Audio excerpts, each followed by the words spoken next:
7 horas 30 minutos, bom dia, eu sou Ricardo Boechat, esta é a Band News FM, nós vamos ficar juntos até as 9, qualquer coisa da matina, com as principais notícias nacionais e internacionais, o nosso time de colunistas e comentaristas, todas as equipes da Band News FM espalhadas pelo Brasil, pelo mundo. Obrigado a você, meu amigo, minha amiga que está nas praças que compõem a rede Band News FM de notícias, Porto Alegre, Curitiba, São Paulo, Rio de Janeiro, Vitória, Belo Horizonte, Brasília, Salvador, Fortaleza, João Pessoa, Orlando. Mandar um abraço também para Tampa, na Flórida, que reclamam lá. Você manda abraço para Orlando, não manda para Tampa? Assim. Salve Tampa, audiência enorme da Band News FM em Tampa, nos Estados Unidos. Muito obrigado por seu carinho, muito obrigado por sua audiência. Também você que nos acompanha pelo Facebook, por outras mídias, imagens ao vivo aqui dos estúdios da Band News FM.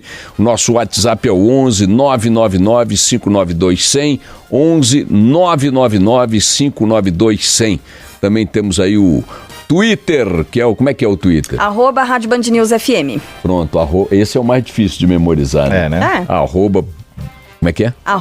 @Rádio Band News FM. Pronto, bom dia Carla Bigato. Bom dia. Bom dia Felipe Bueno. Salve. A todos muito obrigado, portanto, pelo carinho.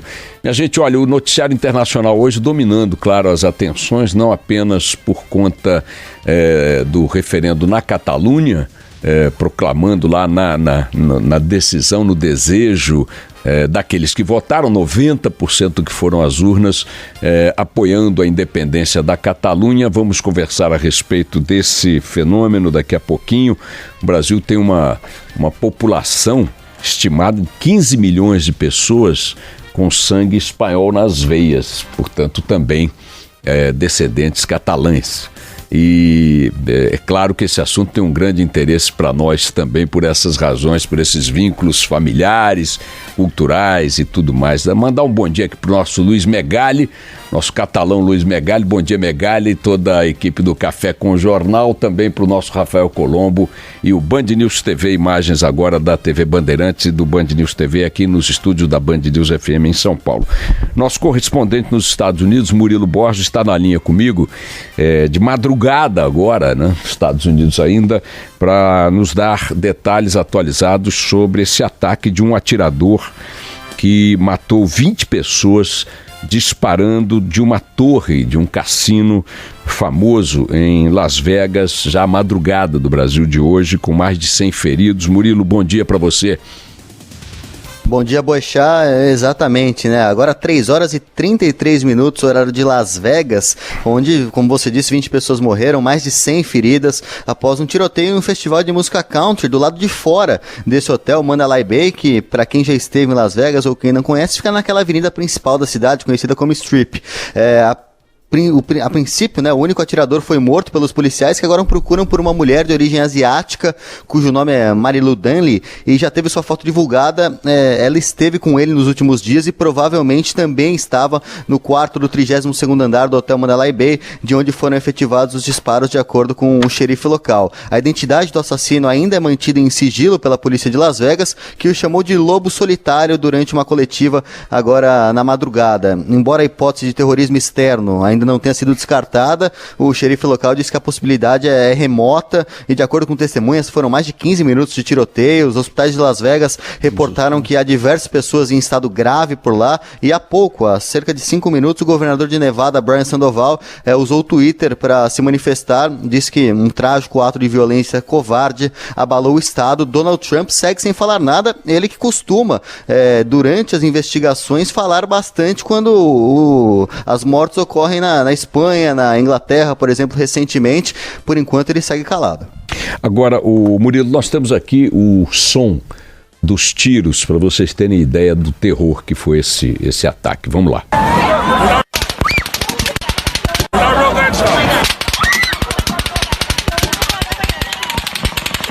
Não sei que tipo de arma é essa, parece algo mais próximo de uma arma de repetição, uma metralhadora. Uma coisa impressionante. Som de filme de guerra. É uma coisa incrível.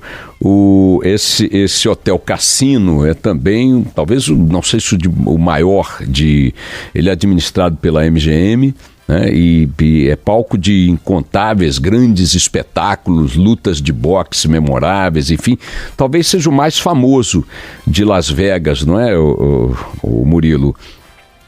Olha, está sim entre os mais famosos, né? Como você disse, o MGM, o Mirage, né? Todos recebem muitos shows. Ó, tivemos lá recentemente Selena Gomez, tivemos Bon Jovi, Green Day. Cirque du Soleil lá também, né? Tem lá também Metallica, Black Eyed Peas, Shakira. Bom, todos os grandes cantores aí, bandas internacionais já tocaram nessa arena, né, do Mandalay Bay, cerca de 12 mil pessoas por lá. O tiroteio não foi dentro, né, do cassino, é sempre bom explicar, foi nessa região de fora, onde estava ocorrendo esse festival de música country, mas ele ficava ali numa área anexa do Mandalay Bay. O atirador se posicionou num dos apartamentos, 32º andar dos 36 que tem a torre, e de lá abriu fogo contra a multidão. Não há ainda nenhuma indicação das autoridades americanas relacionada à natureza do ataque, se ele tem inspiração terrorista ou se foi um ato isolado. Não haveria uma grande surpresa se também fosse um ato isolado, lembrando que estávamos vendo aqui em 1966 na Universidade do Texas, na torre da Universidade do Texas. Esse foi um caso que virou até filme. Também eu acho que era um ex-estudante, se posicionou lá. O antigo major da Marinha. Abriu fogo nos Estados Unidos, a despeito da ocorrência também de muitos ataques de inspiração terrorista, reivindicados depois por organizações, mais recentemente quase que exclusivamente pelo Estado Islâmico. A história da violência nos Estados Unidos registra muitos episódios de atos de loucura individual, enfim, ou de um casal, ou que seja, e que abrem fogo em lanchonetes, em espetáculos, em escolas e tudo mais. Portanto, não há como descartar essa possibilidade. Como é que eles chamaram? Lobo solitário? Como é que eles chamaram? Exatamente, o xerife durante a madrugada chamou de lobo solitário esse assassino que não foi ainda divulgada a identidade dele, né? Embora lobo solitário seja o termo que os próprios terroristas costumam usar para os seus atiradores isolados aí, individuais e tal, espalhados pelo mundo, ataques feitos por um único terrorista, enfim, simpatizante, eles chamam de lobo solitário. São as ações que eles classificam como não dirigidas, não orgânicas, né, não planejadas, estruturadas pela organização criminosa propriamente dita. Portanto, Murilo Borges aí na madrugada dos Estados Unidos, atualizando para nós as informações sobre esse ataque num hotel cassino Mandalay Bay, em Las Vegas, talvez o de maior afluxo de público pelo número de espetáculos e tudo mais. Tem ouvinte lembrando aqui do Belágio também, mas o Mandalay Bay é do mesma proporção do Belágio. São grandes hotéis. Bem próximos. Mas acho que o Mandalay reúne mais eventos internacionais, notabilizado pelas lutas de boxe e tal. Sim. A CNN está dando agora 50 mortos, Murilo Borges, e 200 feridos. Ou seja, acabaram de subir esse número mesmo, no coletivo. O xerife acaba de vir novamente falar, e fala nesse momento ao vivo, enquanto nós estamos ao vivo por aqui, e realmente esse número subiu para 50. No início da madrugada eram 2 mortos, subiu para 20 esse número, agora 50. Realmente um ato lamentável, né? Terrível, 200 feridos, muitos em estado grave.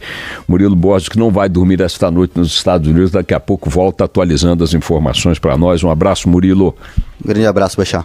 Bom, tivemos então, minha gente, estamos aí com essas informações. A outra notícia que está dominando, claro, as manchetes internacionais foi o referendo na Catalunha, plebiscito na Catalunha, em que 90% dos votantes, dos que conseguiram comparecer às sessões eleitorais, a despeito do cerco, do bloqueio imposto pelas forças policiais espanholas, desses eleitores, que foram cerca de 2.260.000, pouquinho mais, 90% disseram sim à independência da Catalunha. Importante chamar a atenção de que os eleitores na Catalunha, o colégio eleitoral catalão é de 5.300.000 eleitores. Portanto, tivemos um comparecimento que não chegou à metade dos eleitores. Esta maioria que não compareceu pode não ter comparecido porque foi impedida de chegar às urnas pela ação policial, o que é provável que seja o número mais significativo. Pode não ter ido porque simplesmente rejeitava a ideia da independência e optou por não enfrentar os transtornos de uma eleição complicada, mas também para boicotar a eleição, boicotar, portanto, o movimento independentista que a convocou, ou simplesmente por desinteresse, considerando que o voto na Espanha não é obrigatório e há sempre uma cota não pouco significativa de abstenções, enfim. O dado é que daqueles que compareceram, 90% apoiaram a independência da Catalunha, jogando a Espanha na sua maior crise política desde o fim do franquismo. Desde a era franquista, melhor dizendo. No fim do franquismo, a crise política nem era tão grande assim. Há uma reação muito grande de muitos ouvintes nossos pedindo que sejam feitas análises comparando a conduta do governo espanhol ao de governos autoritários que reprimem opositores e que impedem o exercício do voto. Me parece que essa crítica está correta. O pior caminho que se pode tomar diante de um desejo de qualquer grupo de manifestar-se eleitoralmente é a repressão. E a repressão aos catalães ontem, impedindo-os de manifestar pelo voto um desejo, uma vontade, foi um equívoco político que vai custar caro ao primeiro-ministro Mariano Rajoy. O primeiro-ministro, o presidente catalão, quer dizer, que a maior autoridade política da Catalunha, o Carles Puigdemont, também sai fortalecido, talvez, dentro da Catalunha, mas fica numa situação muito difícil também, pela radicalização que esse processo tomou de lado a lado, de conduzir qualquer solução negociada. Essa opinião aí está colocada em algumas agências. O Clóvis Rossi chamou atenção para isso hoje num artigo aqui do presidente do El País, que é o mais importante jornal espanhol. Eu não tenho dúvidas de que isto aí não vai evoluir para um confronto de natureza militar, como a ocupação militar da Catalunha. Não creio que vá chegar a esse ponto. A União Europeia está lá, enfim, o colégio de líderes globais certamente não vai apoiar nada desse tipo. Mariano Rajoy não encontrará respaldo internacional e creio que nem mesmo interno para uma ação militar repressiva que caracterize ali algo que pode sair de controle e que mais ainda estimulará reações radicais por parte de catalães mais exacerbados. Mas o fato é que os principais atores políticos dessa cena, cada qual no seu extremo, permitiram que a situação evoluísse para um impasse no qual os dois se tornam interlocutores pouco confiáveis, de lado a lado. Eu imagino que é importante chamar a atenção de que a repressão ontem foi feita com ação policial, ação típica policial. Ninguém cogitou colocar forças armadas em cena, o que certamente passará a ser uma necessidade se a coisa evoluir para um campo de confronto territorial, de conflito territorial explícito, armado, ou coisa que o valha. A Catalunha não tem como mobilizar forças militares para esse tipo de resistência. Então é provável e até desejável que a coisa caminhe não na direção de uma radicalização, de um confronto, mas de uma negociação. A via negociada terá que ser aberta e já há algum movimento dentro da União Europeia nesse sentido. O Brasil tem 15 milhões de pessoas, de brasileiros ou de imigrantes de origem, de ascendência espanhola, muitos catalães por aqui também. Esse assunto é um assunto, claro, que nos toca também diretamente, como ao mundo inteiro. A Espanha é um país querido, é uma democracia consolidada e esse é um episódio dramático que tende, acho eu, a evoluir favoravelmente a partir desse ponto a que chegou, que é o ponto mais tenso até aqui. Talvez, como aliás o próprio Clóvis Rossi chama a atenção no artigo dele hoje, se a condução política desse processo fosse outra, teria talvez se validado a realização de um plebiscito nacional para tratar do assunto, e assim como aconteceu na Escócia, que pretendeu também a mesma independência em relação ao Reino Unido, a maioria dos eleitores derrotaria a posição independentista. Muitos catalães não enxergam sentido na Espanha sem a Catalunha e na Catalunha sem a Espanha. Imaginar ali o surgimento de uma nova nação independente, um fracionamento do território espanhol, me parece um pouco delirante. Não creio que essa proposta prospere, a despeito do alto apoio que, dentre aqueles que votaram, a independência recebeu.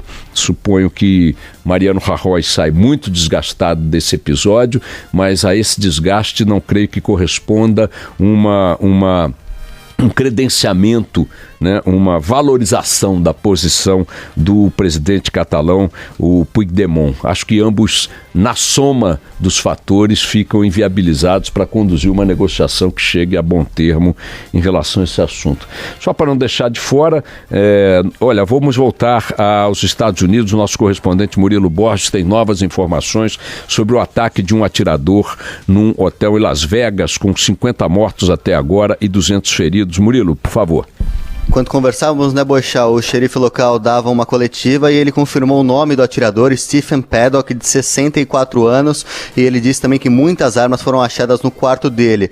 A mulher, Mary Lou Dunley, também já foi descoberta pela polícia, mas não se sabe, ele não revelou se ela está sob custódia, se ela foi morta também, mas ela já foi identificada, a polícia já sabe onde ela está e a situação está controlada de acordo com o xerife, mas o número, como a gente disse, subiu para 50 mortos, mais de 200 feridos, já é o mais devastador tiroteio da história dos Estados Unidos em número de mortes. Bom, com esse Stephen Paddock, precisa saber aí o que foi, qual terá sido a loucura que levou esse cara, se tem alguma motivação política, parece alguma motivação terrorista, não há indicação nesse sentido ainda, né, Murilo?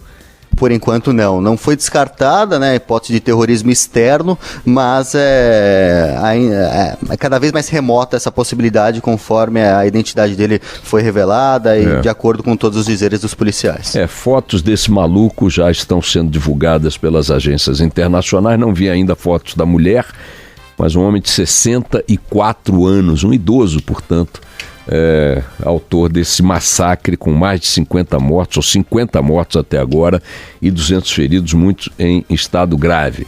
É preciso imaginar aí que esse número possa aumentar, o número de mortos. Murilo Borges volta a qualquer momento. Obrigado, Murilo. Valeu. Um abraço. Bom, vamos tocar o barco. Daqui a pouco a gente volta com notícias aqui do Brasil também. Vamos lá.